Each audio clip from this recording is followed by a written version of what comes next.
All right, so we're here. I got my buddy Erik Hatch. We've known each other for a long time in business. We were in some masterminds together. That's right. And Erik, I've been asking everybody to share a little bit about their history in real estate. Yeah.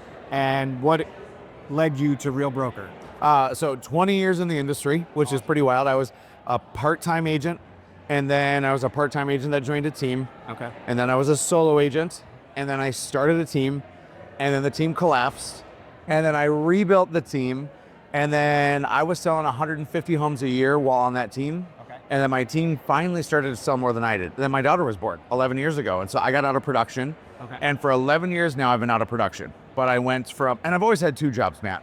I've had like production and then team leading. And then once I got out of production and team leading, then it was team leading and coaching. So for the last 11 years, I've been building a coaching program. Never designed or intended to do that, but was building a coaching program to serve team leaders and to help people with sales. And then I stopped leading my team and I started building Real. So I joined Real. I owned my own independent brokerage. We were a team reg, how we were functioning. And that was in August of 2021 that we came over. So just over 4 years ago as we record this now. And now I spend most of my time serving and building at Real. Awesome. So what made you make that decision to financially, when you were the owner, plug into Real?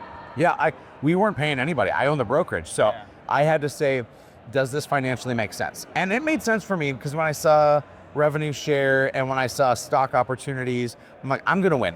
And then I also knew because of the equity I had earned in this industry from serving agents and just being in community with them, that I was sitting on a lottery ticket that I hadn't cashed in yet.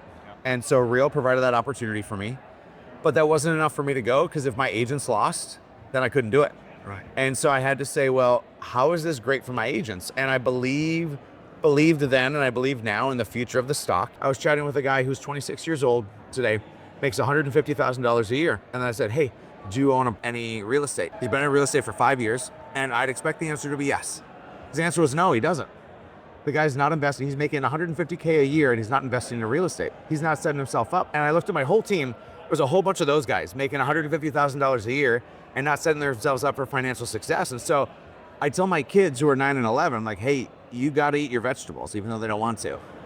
And for my team, I'm like, hey, you got to go to Real, even though you don't want to. And they weren't like opposed, but like, I got to pay more money. That doesn't make any sense. But I got a guy, we'll just use him as one of my case stories. He's been with me now for over 4 years at Real, and he's invested in the stock purchase plan, and he's capped, but of course he's on a team, so he's limited in the bonus that he gets. Well, he's just got a divorce, 4 kids, and his wife left him, and like just super heartbreaking stuff. So he's freaked out about money, Matt, like absolutely freaked out. Then he calls me crying. Like, he's like, oh, this is so difficult. This is so tough. And he's like, and then I looked at my stock account and he had put in about $30,000 of his own cash over that 4-year period in a stock purchase plan. It was over $130,000 in his account. And so like the financial future for his family that he never would have done on his own, just like that investment property for that kid making $150K, they're not going to do it on their own, even though they're supposed to. And so I have the fiduciary responsibility as a team leader to do what's best for my team.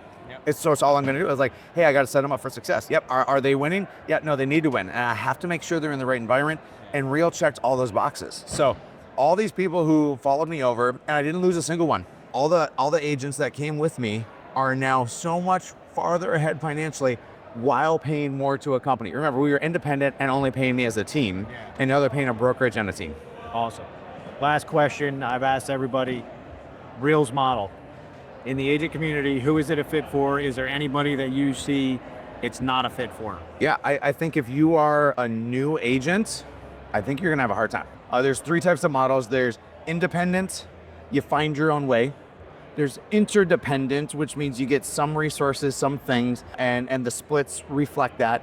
And then there's a dependent model, which is probably a real estate team, right? The independent models are the low to no fee kind of brokerages, the Remaxes of the world.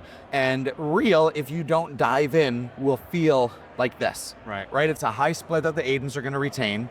But if you are trying to make it on your own and you don't know how to do it and you're not in community and aligned with people, you're going to be screwed. Right. But I think that sweet spot is that middle spot. Is like, how do I get some while keeping most of my money?